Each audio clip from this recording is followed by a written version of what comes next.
Assalamualaikum warahmatullahi wabarakatuh. Kembali lagi di kelas sintesa dan simulasi proses bersama saya Hanif Prasetyawan.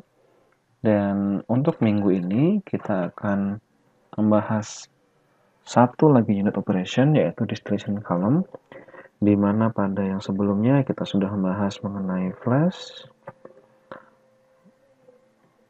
sudah membahas unit operation berupa separation yaitu flash, reaktor, dan mixer. Sekarang kita akan membahas satu lagi unit pemisahan yaitu distillation column. Ini unit pemisahan yang lebih kompleks, di mana saudara di sini bisa melakukan pemurnian dari campuran beberapa produk menjadi suatu produk dengan kemurnian yang sangat tinggi. Nah, di Aspen sendiri, distillation column untuk simulasinya bisa menggunakan ada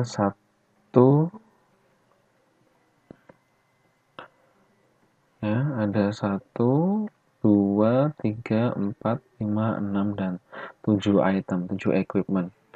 Di mana dari 7 equipment ini dibagi menjadi 2 metode. Jadi ada yang namanya shortcut method dan ada yang namanya rigorous method. Namanya shortcut method. Yang namanya shortcut berarti di sini simulasi pemisahan distillation column dihitung secara sederhana. Jadi saudara tidak memerlukan informasi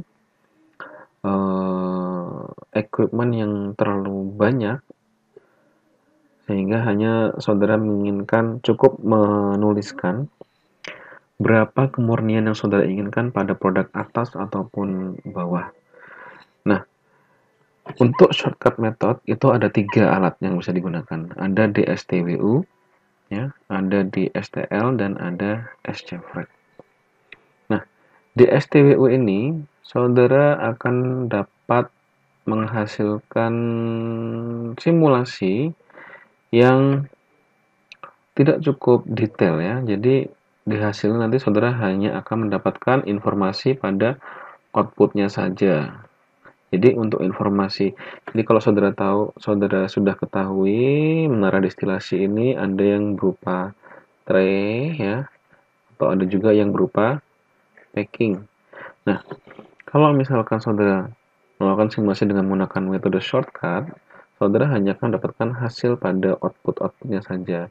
Tetapi informasi yang ada di dalam menara destilasi itu sendiri, saudara tidak akan dapat mendapatkan hasilnya. Informasi seperti apa? Ya, seperti neraca massa dan neraca panas yang ada di dalam menara destilasi saudara. Nah, DSTWU dan DSTL itu lebih ke untuk pemisahan yang sederhana ya, sederhana. Untuk yang SCFREC ini singkatannya dari shortcut fractionation. Jadi ini biasanya untuk digunakan multi komponen. Biasanya di produk petroleum. Sedangkan untuk yang rigorous method ya, untuk rigorous method ini saudara berarti menggunakan metodenya yang trial and error. Jadi untuk metode rigorous ini, saudara akan lebih kompleks dalam perhitungan raca massa dan raca panasnya. Alatnya ada cukup banyak, bisa menggunakan red frac, extract. Extract ini berarti dia spesifik ya, bisa digunakan untuk proses ekstraksi. Multifrac juga ini mirip-mirip dengan petrofrac, dia sebagai fraksinasi multi komponen. Nah, untuk simulasi menara destilasi kali ini, kita memiliki contoh sebagai berikut ya. Jadi ada campuran dari 5 jenis komponen, ada propana, ya, ada propana, ada isobutana, ada butana, ada isopentana, dan pentana. Masing-masing mass flow rate-nya sekian ya.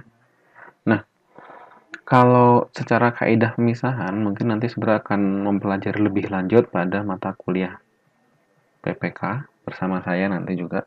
Jadi, kalau misalkan saudara memiliki 5 jenis komponen seperti ini, mana yang dipisahkan terlebih dahulu?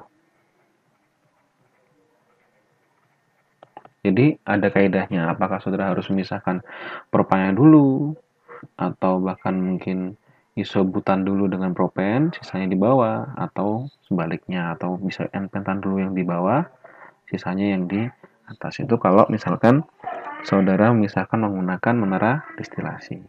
Dan kalau misalkan ada 5 seperti ini dan saudara memerlukan 5-5-nya menjadi sebuah produk yang murni, maka artinya saudara memerlukan MD sebanyak 1, 2, 3, dan 4 buah. 4 buah MD untuk masing-masing komponen murni ya. Jadi kalau sebenarnya saudara ingin menginginkan komponen yang murni, saudara memerlukan N-1 jumlah menara distilasi dari jumlah komponennya. Nah, di sini kalau di contoh soal ini tidak akan sebanyak itu, sedetail itu ya. Jadi pada contohnya ini, saudara diminta untuk memisahkan N-butana ya, N-butana yang terambil sebagai hasil atas sebanyak 98%. Sedangkan I-pentananya yang terbawa pada hasil atas hanya sebesar 4% dari jumlah fitnya. Kemudian informasi umpan masuknya 170 Fahrenheit dengan tekanan 8,1 bar, di mana pressure dropnya sebesar 0,1 bar di masing-masing penukar panasnya, yaitu pada kondenser dan reboiler. Kemudian diketahui reflux rasionya diinginkan 2,5. Reflux rasio adalah L per D ya, jumlah liquid yang kembali ke menara destilasi dibagi dengan jumlah destilat yang diambil. Nah, di sini saudara dengan menggunakan menara destilasi yang rigorous ataupun shortcut, saudara diminta untuk menghitung berapa jumlah stage minimumnya, berapa reflux minimum, lokasi feed stage, bagaimana kerja reboiler dan kondensernya, berapakah kemurnian pentana yang diperoleh pada produk destilat. Nah, ini untuk properti metodenya saudara sudah tahu bagaimana cara memilihnya. Di sini saudara diminta menggunakan Peng Robinson. Oke, kita coba cari penjelasan dulu di sini ya. Kita buat penjelasannya dulu. Jadi untuk menara destilasi gambarnya kurang lebih seperti ini.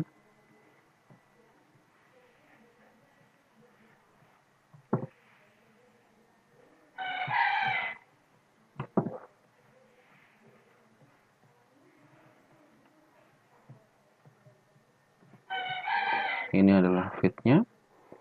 Ini tray ya. Kita buat dalam bentuk tray. Ini adalah reboiler. Ini adalah kondenser. Kemudian yang di bawah adalah bottom dan yang di atas adalah D. Lalu L yang sebelah mana? L ada di sini ya. Jadi tadi yang dituliskan sebagai reflux ratio adalah L per D sama dengan 2,5. Tadi saudara masih ingat untuk komponen apa saja? Ada C3, ada isobutan, ada butan, ada isopentan, dan pentan. Nah, kalau saudara lihat lagi ya, saudara lihat pada soalnya, diinginkan N-butannya yang terambil di hasil atas sebanyak 98%. N-butana berarti dia adalah komponen yang ketiga. Jadi untuk pengurutan ini ya, untuk penulisan seperti ini, saya sarankan saudara dalam menuliskan silakan diurutkan berdasarkan titik didih. Mana yang lebih mudah menguap dan mana yang paling sukar menguap. Jadi di sini kalau saudara bisa lihat ini sudah urut untuk titik didihnya yang paling mudah menguap, yang paling volatil adalah propana, dan yang paling sukar untuk menguap atau yang tidak volatil adalah N-pentana. Nah, yang diinginkan N-butananya adalah 98%, I-pentananya yang terbawa di atas hanya 4%. Nah, artinya apa? Artinya, pada produk destilat ini, maka produknya yang paling banyak adalah propana, isobutana, dan butana. Ini jumlahnya sangat banyak, sedangkan isopentana dan pentananya otomatis jumlahnya akan lebih sedikit. Berbanding terbalik dengan di produk bottom. Di produk bottomnya, maka yang paling dominan adalah isopentana dan pentana. Sedangkan C3I, C4, dan C4-nya ini jumlahnya sangat sedikit. Tadi seperti yang di soal, dituliskan bahwa butananya diperoleh 98% dari C4 fit.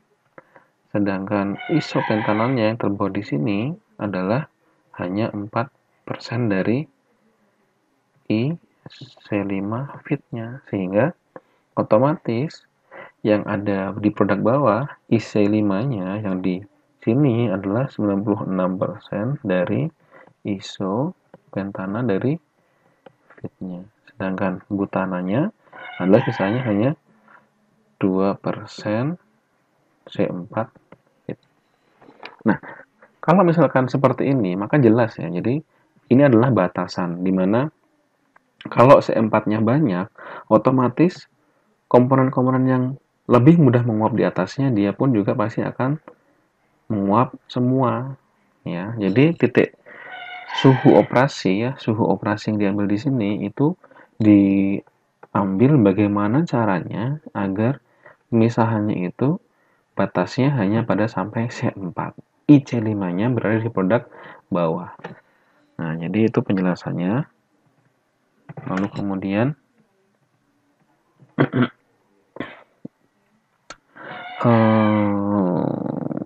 produk ya.